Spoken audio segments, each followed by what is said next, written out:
మీటింగ్కి Rangareddy district collector గారు letter రాసిర్రు. దాని తర్వాత అక్కడ యూనివర్సిటీ భవనాలను కడతామని చెప్పి యూనివర్సిటీ ఎక్స్ప్లెనేషన్ ఇచ్చింది. దానికి డిస్ట్రిక్ట్ కలెక్టర్ గారు అంగీకరించి ఆ లెటర్ని కూడా రిటర్న్ తెప్పించుకోవడం జరిగింది. ఇవన్నీ కూడా అధికారికంగా అన్ని పేపర్లలో ప్రతి చోట వచ్చినాయి, ఇవన్నీ అఫీషియల్గా వచ్చినాయి. దానితో పాటు రంగారెడ్డి జిల్లా కలెక్టర్ సంబంధించి పత్రికా ప్రకటన కూడా ఇవ్వడం జరిగింది. ఇవన్నీ మీడియాలో చాలా క్లియర్గా వచ్చినాయి. ఇది మీడియాలో ప్రచారం అయినాక 10 ఏళ్ళు మంత్రిగా ఉండి ఒక ముఖ్యమంత్రి కొడుకు లేకుండి షాడో ముఖ్యమంత్రి లెక్క పనిచేసినా మరి నీకు సోయి ఉందా, సోయి లేకుండా మాట్లాడుతున్నావు అర్థమైతలేదు. ఇవాళ అంటే ప్రజల్ని విద్యార్థులని దేని గురించి రెచ్చగొట్టే ప్రయత్నం చేస్తున్నావు? ఎందుకు తప్పుదో పట్టించే ప్రయత్నం చేస్తున్నావు? అరే నీ కడుపు అంటుంటే మీ అయ్యని నువ్వు తిడుతుంటే పోయి మీ అయ్యకి సంజాయించుకో. మీ చెల్లెని గుడ్డలిప్పుతుంటే పోయి మీ చెల్లె కాళ్ళు మొక్కి అడుగు. అవన్నీ పక్కన పెట్టి తెలంగాణ రాష్ట్రంలో ఈ శాంతియుత వాతావరణాన్ని ఎందుకు ఉండకూడదని ఒక ఉద్దేశంతో నువ్వు మాట్లాడుతున్నావు. మొన్న కూడా శ్రీధర్ బాబు గారు శాసన మండలిలో మాట్లాడుతూ చాలా క్లియర్గా ఏమని చెప్పిండ్రు, ప్రభుత్వ రంగంలో ఇన్ని లక్షల మంది అంటే తెలంగాణ రాష్ట్రంలో 10 ఏళ్లుగా చాలా మంది యువకులు ఇబ్బంది పడుతున్నారు. ప్రభుత్వ రంగంలో ఉన్న ఖాళీలన్నింటినీ నింపినాక కూడా ప్రైవేట్ రంగాన్ని కూడా బలపరిచి ఉద్యోగ అవకాశాలని కల్పించాలని చెప్పారు శ్రీధర్ బాబు గారు. అరే మొదటిది కట్ చేస్తావు, ఆఖరిది కట్ చేస్తావు, సోషల్ మీడియాలో ప్రభుత్వం ఉద్యోగాలు ఇయ్యను అని చెప్పిందని చెప్పి ప్రచారం చేస్తావు. మరి అదే శ్రీధర్ బాబు గారు ఆ మాట్లాడిన సందర్భంలోనే చాలా క్లియర్గా దేని వలన జాబ్ క్యాలెండర్ ఆలస్యమైంది కూడా వారు స్పష్టత ఇచ్చారు అదే స్పీచ్లా. నేను ఆ రోజు శాసన మండలి సభ్యునిగా నేను శ్రీధర్ బాబు గారు వెనుకనే నేను కూర్చొని ఉండే, నేను స్వయంగా విన్నాను. లేదా నిజంగా నీకంత ధైర్యం ఉంటే చెప్పు, జాబ్ క్యాలెండర్ ఇవ్వండి, బీసీలకు రిజర్వేషన్ కల్పించకండి, అందులో ఎస్సీలకు కూడా రిజర్వేషన్ కల్పించకండి, జాబ్ క్యాలెండర్ ఒకటి ఇవ్వండి అని మరి చెప్పు. చెప్తుందో బీసీ సమాజం ఎస్సీ సమాజం వాళ్ళే రేపోతే నీకు తగిన గుణపాఠం చెప్తారు కదా. చాలా క్లియర్గా శ్రీధర్ బాబు గారు చెప్పారు. నేను మొన్న కూడా ప్రెస్ మీట్లో చాలా క్లియర్గా మా మీడియా మిత్రులు అడిగినప్పుడు చాలా క్లియర్గా నేను చెప్పినాను. వారు ప్రశ్న వేసినప్పుడు చెప్పడం జరిగింది. బీసీ రిజర్వేషన్ అంశం దాని గురించి దాన్ని ఇవ్వాలని చెప్పి బడుగు బలైన వర్గాలకు కూడా న్యాయం చేకూర్చాలి, రిజర్వేషన్ ఉద్యోగ అవకాశాల్లో కల్పించాలి, దానిపైన ప్రభుత్వం ఆలోచిస్తుంది, దానిపైన ప్రభుత్వం చూస్తుంది, 100% అతి త్వరలో దాన్ని పరిష్కరించి జాబ్ క్యాలెండర్ని కూడా విడుదల చేస్తామని పదే చాలా క్లియర్గా నువ్వు అడిగినవని కాదు, తెలంగాణలో ఉన్న విద్యార్థులు యువకులు మీ మాయ మాటల్లో పడి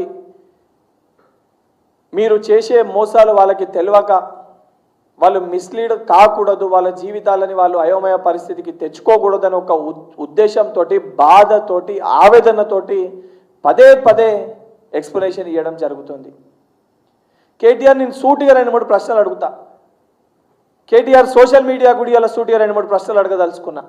10 ఏళ్ళ అధికారం ఉన్నప్పుడు ఏ ఒక్క రోజన్నా ఏ నిరుద్యోగి ఆత్మహత్య చేసుకున్నప్పుడు కానీ, ఏ విద్యార్థి ఆత్మహత్య చేసుకున్నప్పుడు కానీ, సరే టీజీపీఎస్సీ పరిధిలో టీఎస్పీఎస్సీ పరిధిలో పేపర్లు మీరు అడ్డగోలుగా అంగట్లో సరుకులు అమ్ముకున్నట్టు అమ్ముకున్న రోజు కానీ ఏ ఒక్క రోజన్నా ప్రెస్ మీట్ని నిర్వహించి లేదా ప్రెస్ని అడ్రస్ చేసి లేదా మీడియా మిత్రులు ప్రశ్నిస్తే ఏ ఒక్క రోజన్నా ఏ ఒక్క దానికన్నా నువ్వు సమాధానం చెప్పిన దాఖలాలు ఉన్నాయా? నీ దగ్గరికి రిప్రజెంటేషన్ నీకు వచ్చిన విద్యార్థులని ఈరోజు కొట్లాడుతున్న కొంతమంది విద్యార్థులలో ఆ రోజు రిప్రజెంటేషన్ ఇవ్వడానికి వెళ్ళిన విద్యార్థులు కూడా ఉన్నారు. మీరు ఒకసారి పునరాలోచించుకోండి. ఎందుకంటే ఆ రోజు నేను కూడా మీతో పాటు రిప్రజెంటేషన్ ఇవ్వడానికి వెళ్ళినప్పుడు మనం కూడా అపాయింట్మెంట్ కోరడం జరిగింది. అపాయింట్మెంట్ కోరితే గంటల తరబడి రోజుల తరబడి అపాయింట్మెంట్ ఇవ్వకుండా అపాయింట్మెంట్ ఇచ్చిన తర్వాత హరీష్ రావు కవిత గారు సొంటోళ్ళు ఆ రోజు మన పేపర్స్ తీసి మన ముఖంపై నిసిరి కొట్టిండ్రు. ఒక పెద్ద నాయకుడు చెప్పిండని చెప్పి టైపిస్ట్ పోస్ట్ అని తీసేసిండ్రు. టైపిస్ట్ అనే పోస్ట్నే తొలగించిర్రు. వాళ్ళ కుటుంబంలో ఒక పెద్ద నాయకుడు చెప్పిండని చెప్పి ప్రభుత్వం ఏర్పడ్డాక చాలా స్పష్టంగా ఉద్యోగాలు ఇస్తామని చెప్పి చాలా క్లియర్గా పబ్లిక్ సర్వీసెస్ కమిషన్లో 15,000, పోలీస్ రిక్రూట్మెంట్లో 16,000, మెడికల్ అండ్ రిక్రూట్మెంట్లో 8,000, రెసిడెన్షియల్ ఎడ్యుకేషన్లో 8,000, డిఎస్సిలో 10,000, జెన్కోలో 1,100, సింగరేణిలో 1,300, మళ్ళీ దాని తర్వాత మెడికల్ అండ్ హెల్త్లో నియామక ప్రక్రియలో ఉన్నవి 7,267 గ్రూప్ 3 పోస్టులు సర్టిఫికేట్ వెరిఫికేషన్ కొనసాగుతున్నది 1,365. అంటే దాదాపు 60,000 పైచిల్కు ఉద్యోగ నియామక పత్రాలు ఇస్తే మీరు ఇచ్చిన నోటిఫికేషన్ లేనిది అని అడుగుతారు.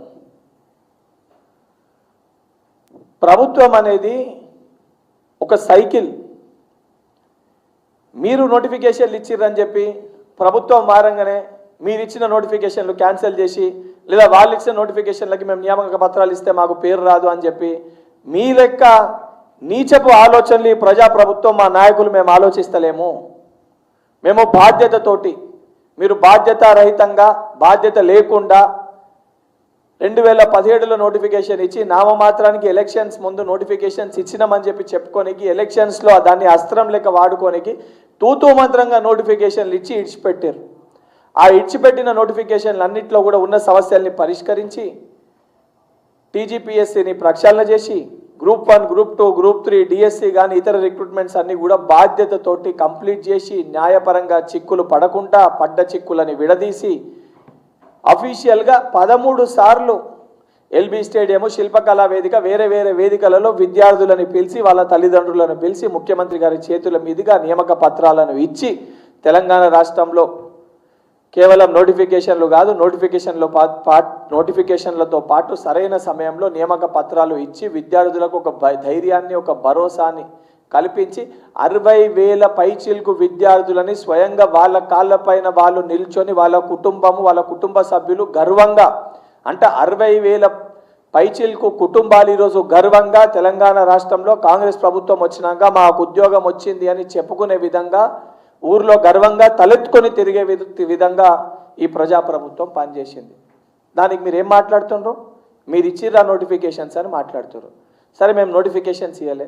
2017లో ఇచ్చిన నోటిఫికేషన్స్కి 23 వరకు ఎందుకు నియామక పత్రాలు ఇవ్వకపోయారు? గాడిద పన్ను దోమినవా?